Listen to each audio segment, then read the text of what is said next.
Salut, salut! Kilomètre 44 de Run and Talk, je vous espère en pleine forme. C'est la fin de l'année 2021, l'occasion de faire des bilans. Et moi, j'en fais un en termes de coaching. C'est un peu une note à moi-même, mais que j'ai décidé finalement d'exposer sur cette chaîne.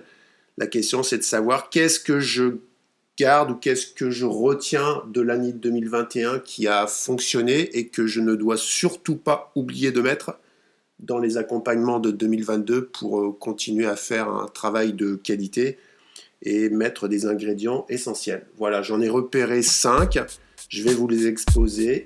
C'est parti!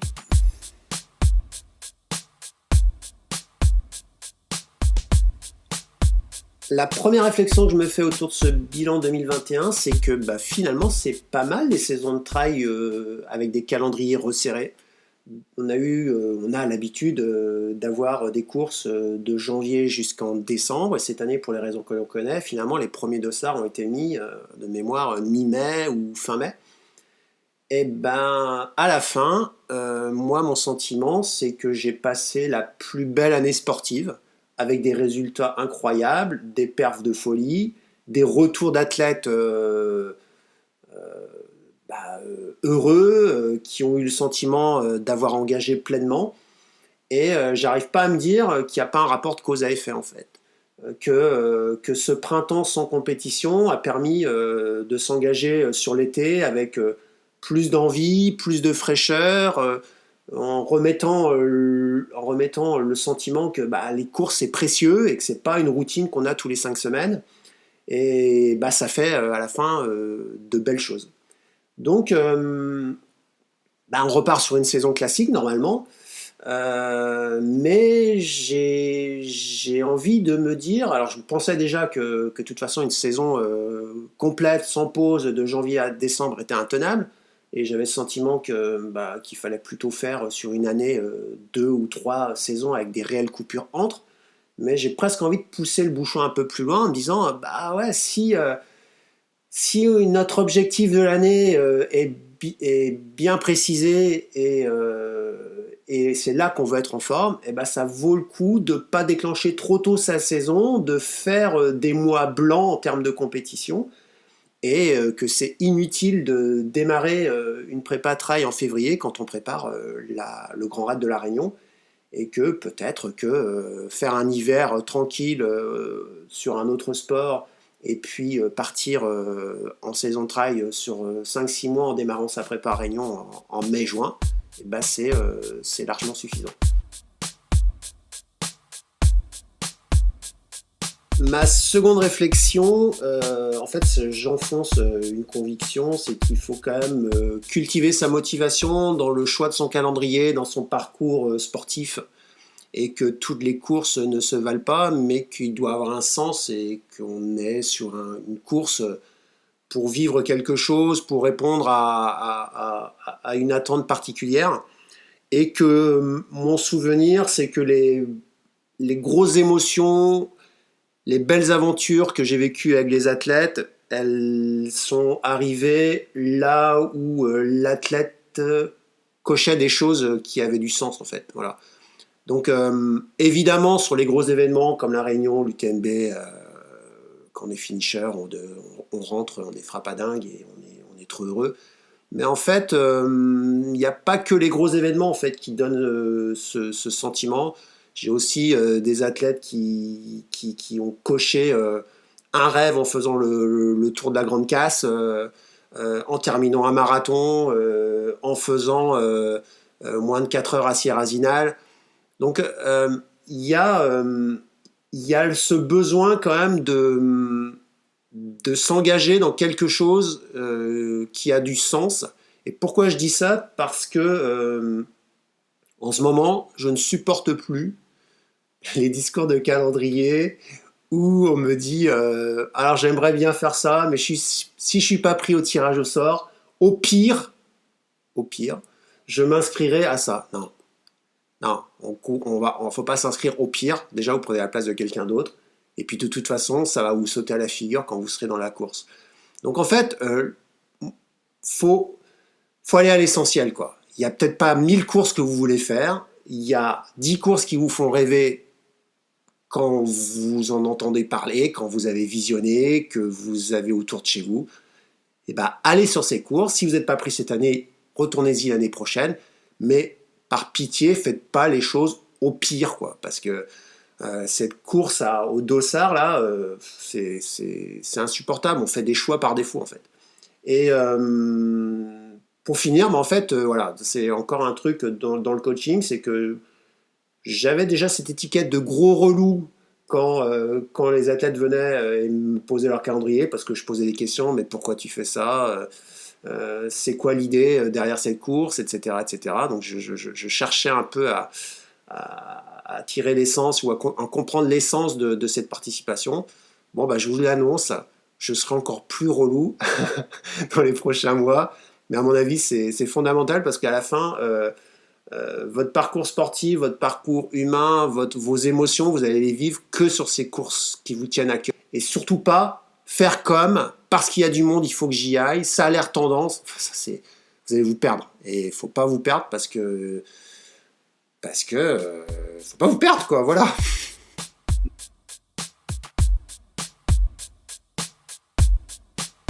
Des convictions renforcées sur la planification, sur la recherche de motivation à aller chercher auprès des athlètes. La troisième réflexion, c'est une conviction forte que notre travail que l'on a mené avec Diego autour du renforcement a eu son effet et que c'est devenu incontournable. Alors là, c'est auto-promo sur notre livre, mais en fait, on s'est lancé surtout il y a 1 an sur cette idée qu'il fallait vraiment mettre le paquet sur le renforcement, que c'était fondamental dans le travail et qu'il fallait faire un travail de longue haleine là-dessus. Alors, ça ramène aussi à la première réflexion de la saison blanche, c'est qu'on a eu le temps de le faire, qu'on a eu un hiver pour poser ce travail sur les 100 jours de renfo, et qu'au final, eh ben, on en a vu tous les bénéfices sur cette saison, avec des athlètes qui étaient solides dans la préparation, qui avaient une meilleure récupération, qui avaient aussi, alors il y a eu des blessures, mais il y a eu moins de blessures, il y a eu moins de bobologie, que les courses, elles étaient plus tenues, qu'il y avait moins d'écroulement en fait, ou au moins plus de tenue musculaire. Donc moi j'ai la conviction, et puis on est là dans l'hiver 2021-2022, on a repris la prépa avec le livre. J'ai envie de me dire, mais comment on faisait avant en fait? Et en fait, avant, on n'avait pas le temps de le mener parce qu'il y avait des courses tous les 3-4 semaines, c'était un travail superficiel que l'on faisait. Et là, aujourd'hui, pour moi, c'est fondamental de faire ce travail, de le faire dans la durée.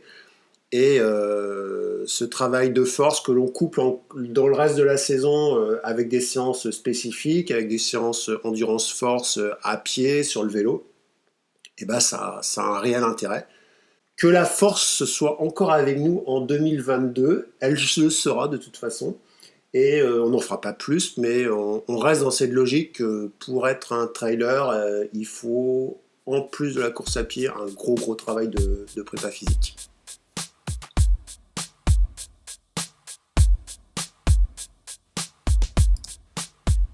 La quatrième réflexion, elle est autour de phrases, de débriefs de courses que je reçois, que je note. Alors, dans l'historique, alors c'était pas cette année, mais il y a quelques années, j'entendais régulièrement j'étais vraiment bien sur le plat, j'avançais vraiment fort, mais je manquais de force dans les montées, je me faisais doubler dans les montées où j'étais poussif. Ça, on l'a résolu, voilà, raison numéro 3. Cette année, j'ai entendu, et notamment après les débriefs Grand Raid de la Réunion, j'étais vraiment fort en montée, mais dans les descentes, c'est pas possible. Quand je me refaisais doubler, je manquais, je voyais bien que j'avançais pas comme les autres en descente, alors qu'en montée, j'étais vraiment fort. Bon, quand on entend ça 2-3 fois, 4-5 fois sur des débriefs de course, on se dit, tiens, qu'est-ce que je pourrais améliorer dans le coaching 2022 pour avancer sur ce sujet. La réflexion, elle avance. Je me dis 2-3 choses. C'est que la montée, c'est un travail. Augmenter sa capacité à monter vite, c'est un travail physio, un travail de force. Et améliorer sa descente, c'est surtout un travail d'engagement et un travail technique. Et que autant et que ces retours, c'était souvent des trailers de plaine ou de Bretagne ou de petites montagnes qui ont fait beaucoup de up-down, donc du coup sur des bosses de 50, 80, 100 positifs. Donc ça permet de travailler ça permet de travailler la force, ça permet de travailler l'ascensionnel et la vitesse ascensionnelle.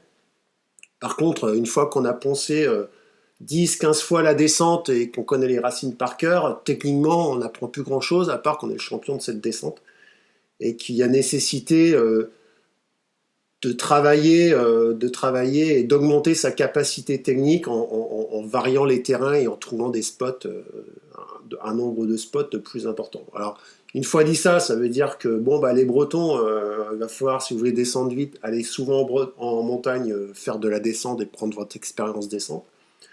Mais je peux pas me résoudre à me dire ça, et du coup, il faut qu'on travaille, quand je dis on, c'est avec Diego, sur l'idée que même quand on est en plaine ou quand on est en moyenne montagne, comme en Bretagne, bah, qu'on arrive à avoir une culture de la descente et culture à descendre vite qui reste forte. Donc c'est une réflexion et un travail engagé pour 2022. La dernière réflexion, elle est plus intime, mais bah, j'en fais part ici parce que je pense qu'elle peut avoir de l'écho. C'est que aujourd'hui, j'arrive dans un moment de ma vie professionnelle où je me sens aligné, où je sens que je suis bien dans mes pompes en fait. Voilà. Je suis installé par les résultats, par l'expérience, par le travail que j'ai mené depuis 10 ans dans le coaching, par la reconnaissance, par la fidélité des athlètes. Et c'est quelque chose d'apaisant qui est fondamental et que j'ai envie de conserver le plus longtemps possible, parce que ça n'a pas toujours été le cas, parce que j'ai eu des doutes, parce que j'ai eu des grosses remises en question. Alors je ne suis pas dans le confort ou dans l'idée que tout est acquis, mais en tout cas que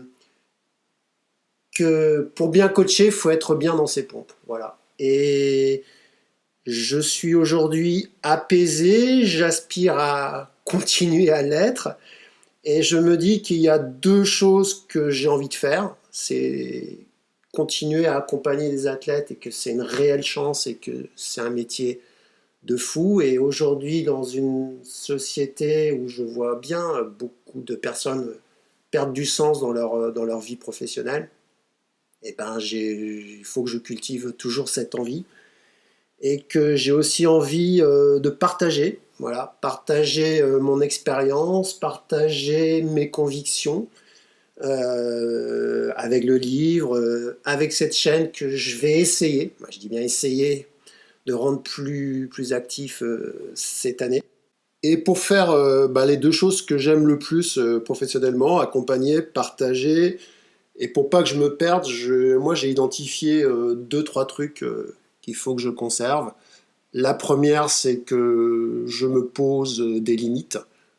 Les limites, quand on est coach et dans l'ultra trail, ça va pas de soi. Pourtant c'est fondamental et je crois que je vais m'en poser de plus en plus. Et notamment en 2022, c'est pour continuer un accompagnement sérieux et plein de joie et bah, de me limiter dans le nombre d'accompagnements.